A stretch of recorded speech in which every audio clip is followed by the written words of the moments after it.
Hello and welcome to the Tea Party Hardy channel. America pulls back from the values that once defined it. Wall Street Journal NORC poll finds patriotism, religion, hard work, less important. We've been asking for a long time, what happens to a country that tells its children and teaches its children to hate its own country? Well, now we have the answer. Here it is. This is what happens.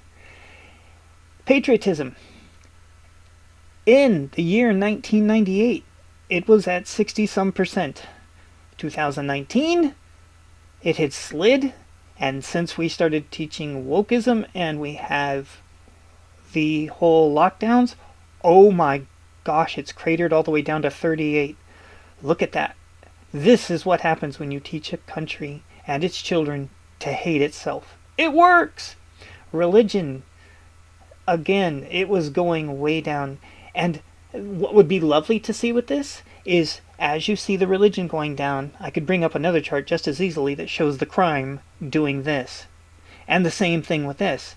If you have a people that do not love their country and their God, then don't be surprised that without that love of country and love of God, going both directions of having the country love them and the God love them as well, that they start treating the people around them like meat puppets that are completely disposable.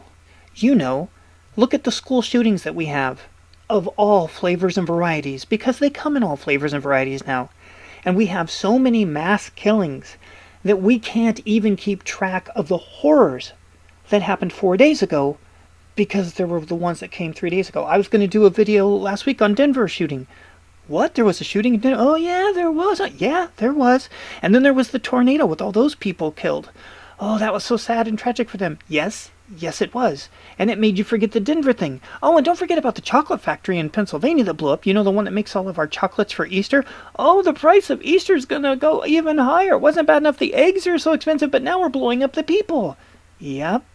So you got that tragedy.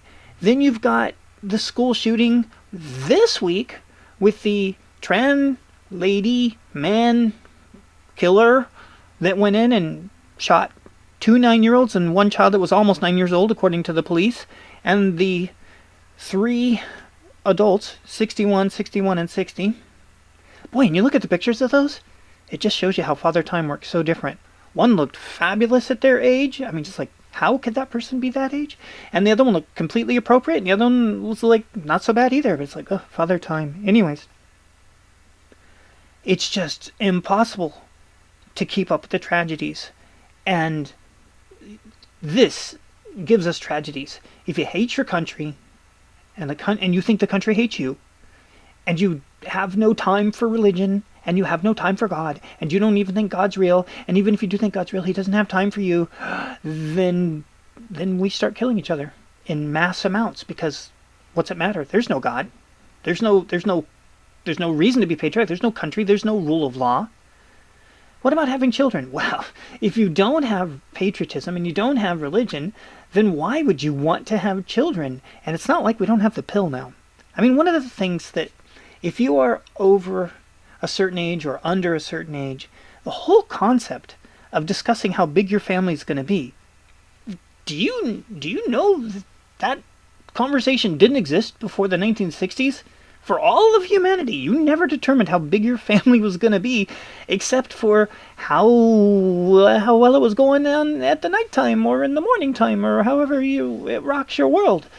But until the pill was invented, thank you, Australia, that conversation didn't exist. And now it does exist, and people just like, it's just a normal thing now. It's like, ask people about their grandmas or their grandpas, or great-grandmas and great-grandpas, on how big their family was. And before the 1960s, it was 10 people. Leave It to Beaver with 2 kids, I'm like, whoa, they didn't have a very good romantic relationship at all. Ozzie and Harriet, which was based on a true family, now that family had a lot of kids. Because before the pill, that's how that worked. But now, here we are, hating the country, hating God, and now we're not having kids. And what about community involvement? Well, community involvement went through the roof during the lockdowns because people wanted to get out, so going through the roof may have been the only way.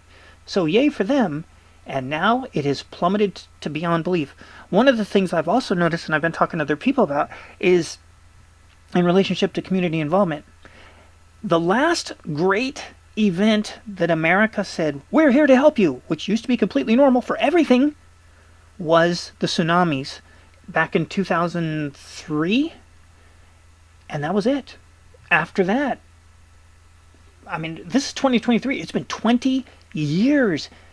If you're younger than 20, you don't know that America used to, for every major event that went wrong in the world, like that big Turkish earthquake we had a month or so ago, America would have been number one of being there with the Red Cross and everybody else, and we'd be doing fundraising and everything. That was what we did for everything all the time. And we even did it for the tsunamis, because there were two. There was the one in the Indonesian islands, and then there was the one in Japan. And then after that, as the ocean receded with the tsunami, so too did America's help for everybody.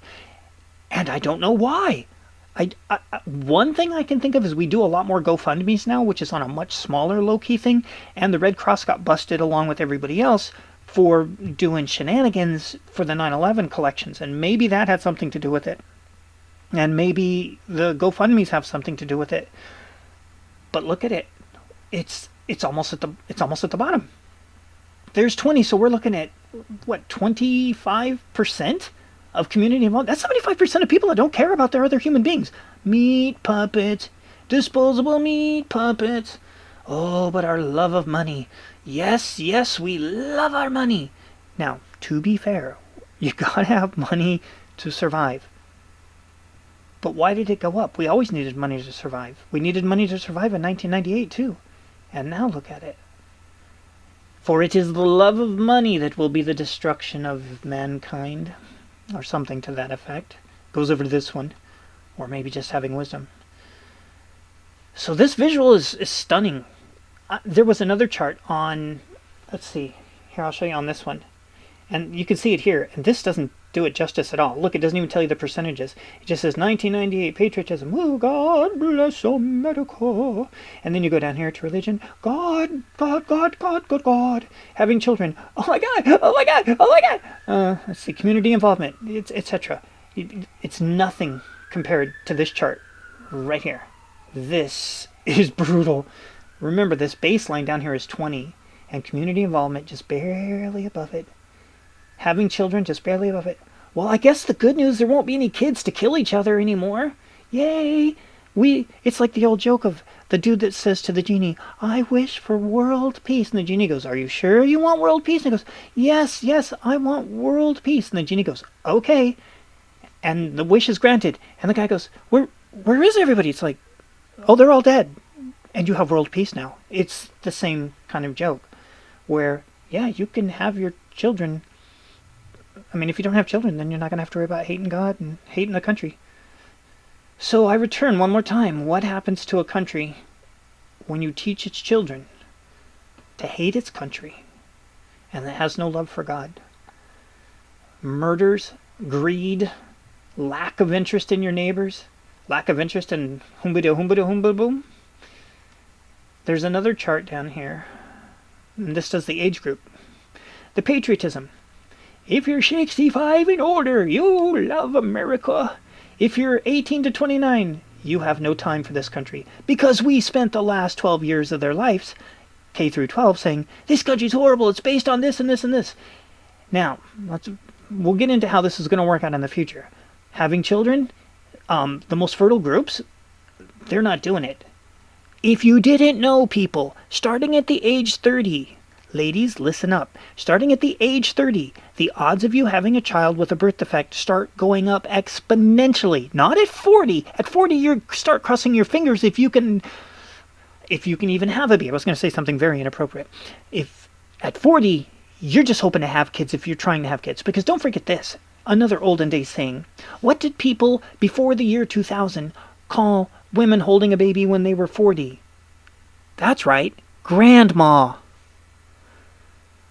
So, people that are, and it's like, how many videos do we have to see on TikTok and the other sources of saying, I'm 30 years old and I can't get a date and I don't have any children? It's like, because you didn't watch My Cousin Vinny, my biological time clock is ticking. Where are the sisters and the mothers warning their sisters and their daughters? This is a very short-lived thing for you. It doesn't last forever, and it lasts way less than forever. Okay, religion. You can see here, again, the older you get, the closer you are to God. The closer you are to God, and the younger you are, the less. And hard work. Look at this. You have to go to 65 years old before people care about hard work. Oh my goodness gracious.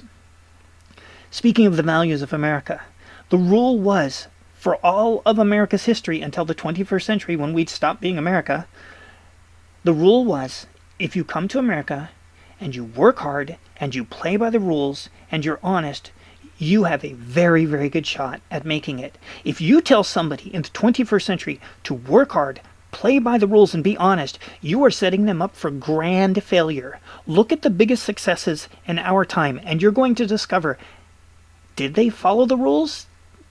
Are they honest people? The amount of people that you can find that are in the highest echelons of success in America in the 21st century that fit those categories, I'm not going to take away hard work. You still have to do the hard work. But being honest, they're still there. But wow, are they in the minority? Because it's not just regular people and poor people and middle class people that fit into these categories. The rich people are in here too. Now, let's go back to this and have a little bit of optimism. There is the chance that this saying, oh, I'm just full of all these proverbs today. There is the saying that says, if you're not a liberal at 20, you have no heart, and if you're not a conservative by 30, you have no brain. Maybe that's going to play out here too. That the patriotism that they don't have now will somehow turn around as they get older and recognize, hey, there's actually some really good things going on here. I'm not sure, because social media completely works against that. And that's new, and we didn't have that before. And we've also had everything has changed in this century. As I mentioned in another video, if you are to judge a century by its first 20 years, just like you can judge a human in their first 20 years, how are they going to play out? You know, are they active? Are they hyper? Are they fat? Are they slovenly? You know, can you do that with a century? If you look at the 20th century and the first 20 years, you had World War I, and it set up the whole century for nothing but wars. You go to the 1800s and you had the foundations and the setup for abolition of slavery, which the whole 1800s was all about getting rid of slavery and dealing with the aftermath of that. And then you go to the 1700s. This is where it falls apart a little bit, because the Enlightenment didn't start in the first 20 years. It took a little bit more, took a few more years. The foundation was there of the people that were writing it, Thomas Locke and those guys. I hope I got that name right. And no, it was John Locke. And so they're writing those things, and I'm confusing him with Tom Moore. Anyways, so they're writing those things. So the Enlightenment happened later, not by the 20s. But if we're looking at the 21st century and what it's showing us, besides everything we've seen on this chart, this is the century of you can't say that. This is the century of censorship. This is the century, ever since political correctness turned into wokeism. What's the difference between political correctness and wokeism? Wokeism has an enforcement tool. Political correctness didn't. Political correctness was nudging. Wokeism comes with claws and tentacles and everything that's the opposite of puppy dog tails and snails, or however that saying goes. I can't do all the proverbs perfectly, sorry. But there is the tiny chance that people do start having children and then do start recognizing, you know, maybe I should teach the kids not to hate it. Or, you know, once you have kids, you have to do hard work. Otherwise, it doesn't work. I don't know. Because I know when I was a kid, we were indoctrinated. Every generation is indoctrinated. My generation was indoctrinated with Woodsy Owl. Never be a dirty bird, help Woodsy spread the word. We were indoctrinated with what was his name? Timer, who would say, you know, that you've got to brush your teeth and you got to be healthy. They're doing push-ups in Peoria, they're jogging in LA. We were taught to take care of our bodies and to take care of each other and keep our country clean. And that's what we were indoctrinated with. And I grew up, at least physically, and to this day I still hate Woodsy Owl, but I will not litter. The indoctrination works. I remember being in 8th grade class, and I remember taking a test, and around the room you would hear people hum as they came to the same question. Conjunction, junction, what's your function? I hated that song, but it helped us pass the test. The indoctrination works. So my optimism of if you have a heart by 20 and a brain by 30 is countered with I was indoctrinated and it's still affecting me, and we've really taught the youth to hate this country, and it is playing out in spades. However, one other thing to look at this chart, with this massive drop off, it's post-pandemic. There is a very good chance that it can spring back up with human interaction, because this is what the lack of human interaction does. The lack of human interaction give us the crash in human involvement, the greed for money. Hey, I'm getting $900 a week for doing nothing. That really did happen to a lot of people. Okay, and yeah, so they got a flavor for that, and they didn't want to do the hard work. They just want the money. And who needs God? I've been locked up. Who needs patriotism? It's all crooked, and it is all crooked. It's horrible. The whole double standards is everywhere. This is going to be the hardest one to fix. I do know that you had Reagan come in and shift everything back. You had Eisenhower come in and shift everything back.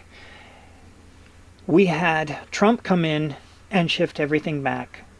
The big problem with Trump was social media and the regular media losing their mind with Trump derangement syndrome, which became a real thing where psychologists and psychiatrists were making a fortune off of people seeking therapy based on who the president was. That was weird and scary, and we're still dealing with it. When Reagan became president, they treated him bad. They made fun of him being old, and he was younger when he left office than Biden was when he came in. And Biden, I'm so tempted to just put videos up every day of Biden, because I get videos every day of Biden doing speeches every day, and he can't make it through 2 sentences anymore. He can't do it, and he's reading the teleprompter, and he can't do it. But I don't want to put them on the channel, because if I put them on the channel, then that becomes everybody comes to the channel for those instead of me, and then when I don't have those anymore, they'll go away. And so you get what you get. Speaking of which, that about wraps this up. This is the longest video I've probably ever made that wasn't a history video. But dang, we are in bad shape. Here it is by party. Democrats, patriotic 23, 77. Yeah, 77% of Democrats hate the country. We've all known that, but now they're in charge. You have 61% of independents don't like the country. You have 40% of Republicans that don't like the country. That's because they don't like when the Democrats are in. These always flip when depending on who's in power. You have 53% of Republicans that still care about God. That's 47 that don't. And they're the strong religious ones. As you can tell. Look at this. Religion, 27. That's 63% of Democrats. You wonder why stereotypes exist? They exist because I don't think this is true of other countries, but it's totally true in America. Stereotypes in America, for all you people that aren't from America, they go away when they're not actually being done in America. We don't hang on to them. If you stop doing them, that stereotype evaporates. When you come to America and you hear the stereotypes about America, you can bet your bottom dollar they're absolutely true. Doesn't mean every person, because that's not a stereotype. That would be conformity and uniformity. Well, wow, the odds are in your favor with stereotypes in America. Religion, helping others, having children.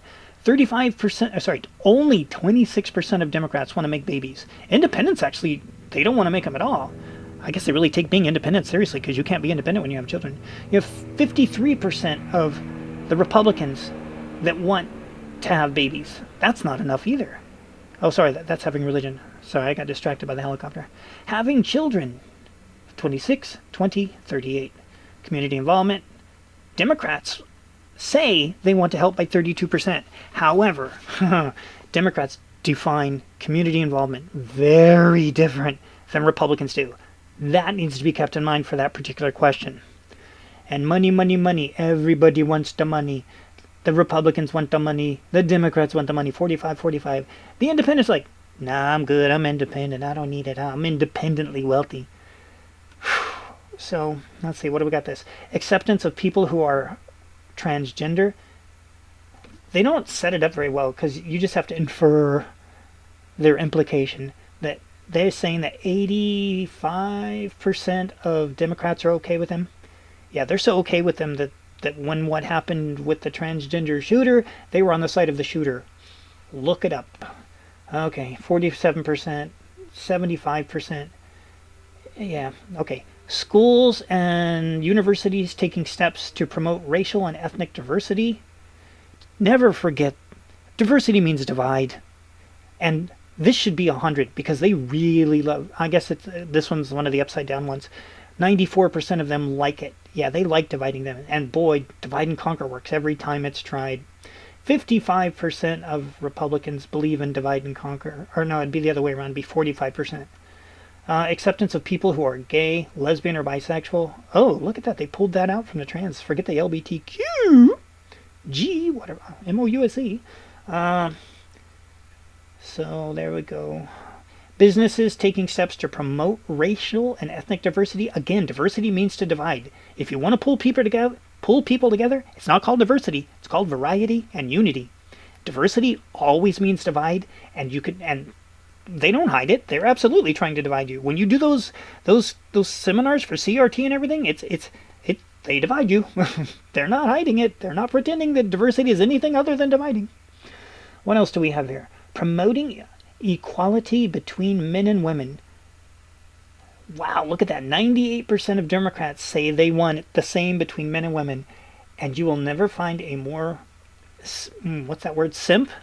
Yeah, simping, cucking, and all those other millennial words for, yeah, they're lying.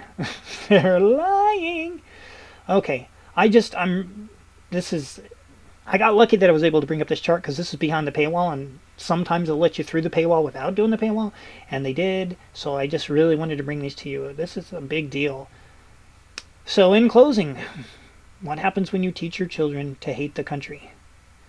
Your country hits rock bottom and your country stops being your country. It becomes something else. As the headline said, America pulls back from the values that once, that's past tense, once defined it. We're no longer defined by what we were.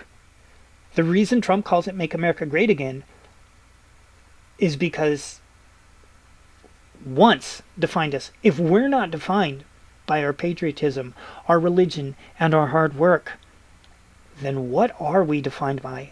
And the answer is obvious. Our diversity, our division, our fighting amongst each other, our meat puppet destructions, our constant killing of each other, our robbing of each other, our beatings of each other. That's what defines us now. When you ask people from another country, what's it like in America right now? That's what they'll tell you. And they're not wrong. They're not.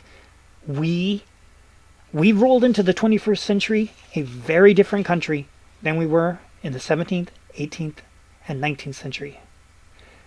And when you hear all these people suggesting that we need to have armed guards at all of our schools because we have armed guards at our banks,